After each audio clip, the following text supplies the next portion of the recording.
Hello students, मैं doctor Narendra Kumar, सहायक आचार्य समाजशास्त्र, राजकीय कला महाविद्यालय सीकर।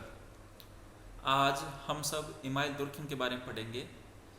इससे पूर्व क्लासों में हमने कार्ल मार्क्स और मैक्स वेबर के बारे में अध्ययन किया था और इनके जो विचार आपके सिलेबस में है उनको हमने पढ़ा था। इसी क्रम में आपकी जो प्रथम यूनिट है उसके जो तीसरे विचारक इमाइल दुर्खिम हैं, हम उनके बारे में जानेंगे। इमाइल दुर्खिम फ्रांस के रहने वाले थे और उनका जन्म 1858 में हुआ था। उनकी मृत्यु 1917 में हुई। इमाइल दुर्खिम के जन्म से ठीक एक वर्ष पूर्व 1857 में अगस्ट कॉम्ट, जो समाजशास्त्र के पिता के रूप में जाने जाते हैं, उनकी मृत्यु हो चुकी थी। अगस्ट कॉम्टे ने समाजशास्त्र की स्थापना 1838 में की थी, फ्रांस में ही की थी, परंतु वे समाजशास्त्र की विषय वस्तु और पद्धति शास्त्र को स्थापित नहीं कर पाए थे। इसलिए समाजशास्त्र एक लंबे समय तक स्वतंत्र विषय के रूप में अस्तित्व में नहीं आ पाया। समाजशास्त्र को एक स्वतंत्र विषय के रूप में स्थापित करने में दुर्खिम का बड़ा योगदान है। उन्होंने न केवल इसकी विषय वस्तु का निर्धारण किया, बल्कि इसकी अध्ययन पद्धति क्या होनी चाहिए और इसका पद्धति शास्त्र क्या होना चाहिए, इस पर भी विस्तार से प्रकाश डाला और उसका विकास किया। इस संबंध में दुर्खिम ने अनेक पुस्तकों की रचना की, जिसमें उन्होंने समाजशास्त्र की विषय वस्तु और पद्धति शास्त्र को स्पष्ट किया। इस संबंध में एक उनकी पुस्तक the rules of sociological method, समाजशास्त्रीय पद्धति के नियम, ये पुस्तक अत्यंत महत्वपूर्ण है।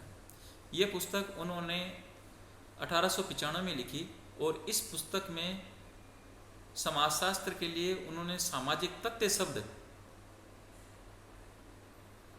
का, समाजशास्त्र में सामाजिक तथ्य शब्द का प्रवेश करवाया।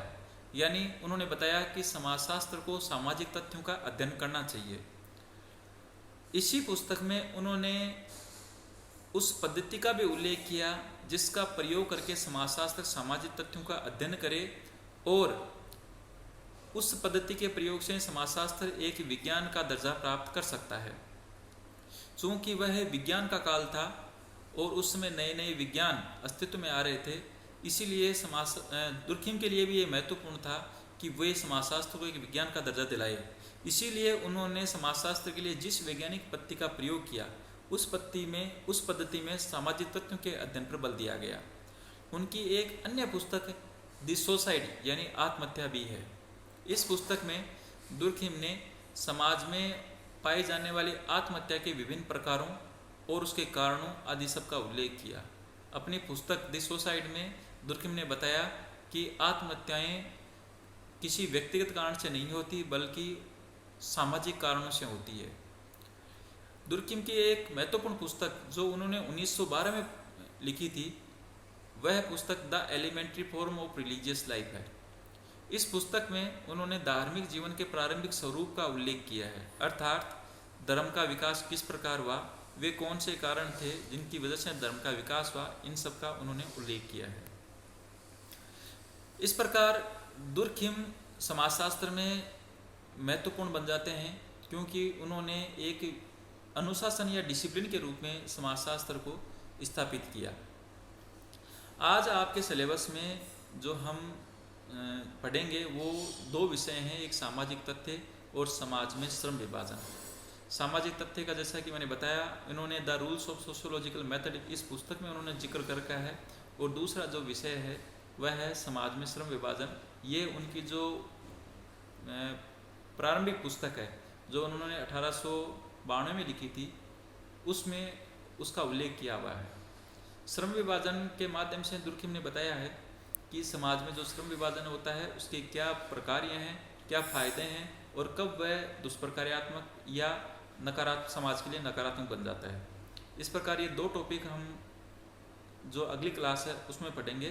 तो आज आपको ये जो चार उनकी पुस्तकें हैं और उनका जो संक्षिप्त जीवन वृत्त का जो मैंने परिचय दिया है उसको आपको याद कर लेना चाहिए, ताकि आगे जो हम पढ़ेंगे उसमें ये काम में आता रहेगा। और साथ ही इन पुस्तकों का हमें जब उत्तर लेखन करना होता है तो उसमें इनका बड़ा योगदान होता है। इनका उल्लेख करने से हमें उत्तर बड़ा प्रभावशाली बन जाता है। तो आज हम इमाइल दुर्कheim के बारे में इतना ही जानेंगे और अगली कक्षा में इनके जो 2 विचार हैं उनके बारे में हम विस्तार से पढ़ेंगे। धन्यवाद।